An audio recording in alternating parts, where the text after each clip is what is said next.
They're all going against the wind. The wind's 120 knots from the west. After releasing new video captured by military pilots and authenticating older footage leaked online, the Pentagon says something is definitely out there. Call them UFOs if you want. The Pentagon is going with unidentified aerial phenomena. Fast, agile, and totally mysterious. And now everyone wants answers. Are they alien? Are they human? Are they hostile?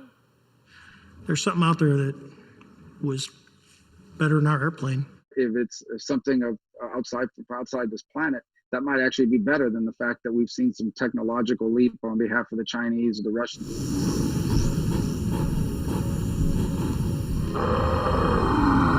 Jack, what is that thing? How the hell should I know? A mainstay of pop culture, UFOs have always captured the imagination. But what is real? The sightings do go back years and several presidents. Even the ever-rational Barack Obama maintains an open mind, talking about them on a late-night show. There's footage and records of objects in the skies that we don't know exactly what they are. Intelligence officials will brief Congress on all this next month. To discuss all of this, we have Chris Rutkowski, a prominent Canadian ufologist and science writer, and Matthew Hayes, a UFO historian. Thanks very much for joining us on the program tonight. Chris, I want to just start with the U.S. How do you describe the way in which these objects were moving? Well, certainly, depending on whether you're talking about what was seen in the videos versus what was reported to be seen by the pilots. On the videos, the objects appear to be moving in some unusual, erratic manner, but according to some, the analysis shows that these things may actually be, in some cases, stationary or not moving very fast at all. So it's a problem in the interpretation. Yeah, and Matthew, I am struck because this was not just one-offs. These were multiple military pilots seeing the same kind of thing day after day over years. That's right, and it goes back quite far. I mean, in my own research, I go back decades, not just a few years, but back to the 40s, where these claims are not necessarily common, but we've seen them before. And that was the thing that struck me the most, is that of all of these claims that are being made, they could be straight out of the 1950s. Chris, why reveal all of this now? When I look at the American context, why talk about it at this point? Well, that's actually a very good question, because as Matt was saying, we've seen a lot of this before. But in this particular case, there's been a lot of intense interest. I think a lot of people were very interested in hearing what Barack Obama had to say. The fact that even though it was a comedy talk show, he actually paused and said, let's get serious for a moment.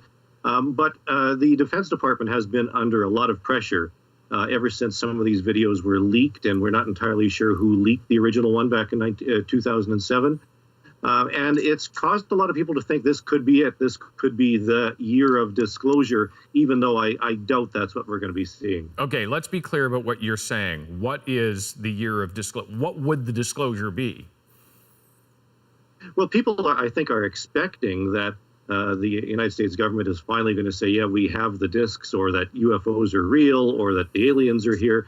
And yet that's not really what we're seeing. The videos themselves might have some interesting explanations. Some people have already explained the videos away. We're not sure what the pilots have seen, but there's no question these objects have been seen for many years. And a lot of interpretations suggest that these things are capable of some sort of flight and propulsion that we don't understand, and yet we can't really say that just from these videos. Now, just because something can't be explained doesn't mean that it's alien. But Matthew, there are multiple reports as well. I look to your work in Canada.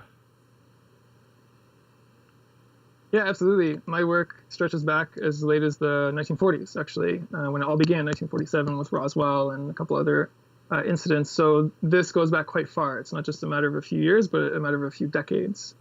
75 years or so. So there is actually quite a long history to this. Many of the sighting reports that are coming out, many of the things described are very, very similar, if not exactly the same as a lot of reports, especially from the 1950s. I've been telling this to a few people that you could just switch the dates on a lot of these articles and they'd be straight out of the 50s. We've been hearing about imminent disclosure for a very long time, and so I'm somewhat doubtful that that's going to come to pass, but at the very least there is a lot of continuity over the years. Chris, what are some of the things that you know of from Canada? Well, in fact, things are being seen right up till now. I know Matt's research covered up until about the 90s.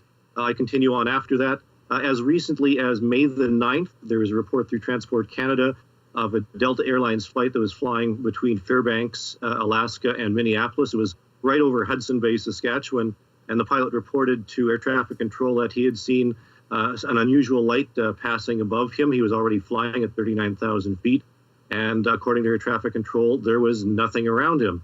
So we get these reports all the time. They continue. There's nothing to say that they're alien, but the question is, if things are being reported to Transport Canada, there's always a question as to, does this endanger passengers? Is there a problem with the technology? Is there a problem with the pilot's observation? And I think that alone suggests that we should be looking at UFOs a little more seriously. And yet, when we talk about UFOs and seriously, I mean, Chris, I would go back to you. Surely there has been, over the time of you being a ufologist, there have been people who have immediately dismissed what you do. Yes and no. I'm not the type of person who goes around with a tinfoil hat and saying that aliens are here, guard your children. What I'm saying is that there are a lot of UFO reports out there. In fact, in Canada, there's around 1,000 UFO reports filed every year with various agencies, including Transport Canada and the Department of National Defence, the Canadian Armed Forces. And polls suggest that 1 in 10 Canadians believe they've seen UFOs. There's a lot of people out there who have had experiences, and the question is, what is being seen? And we can explain most cases, but there's a small residual amount every year that sort of make us think, let's try and understand what's going on. And I think this is what's happening in the United States, that people want to know what's this residual amount. Yeah, when you don't have an explanation for something, those questions persist. Matthew, Chris, thanks so much for your time. Thank Thanks you. for having me.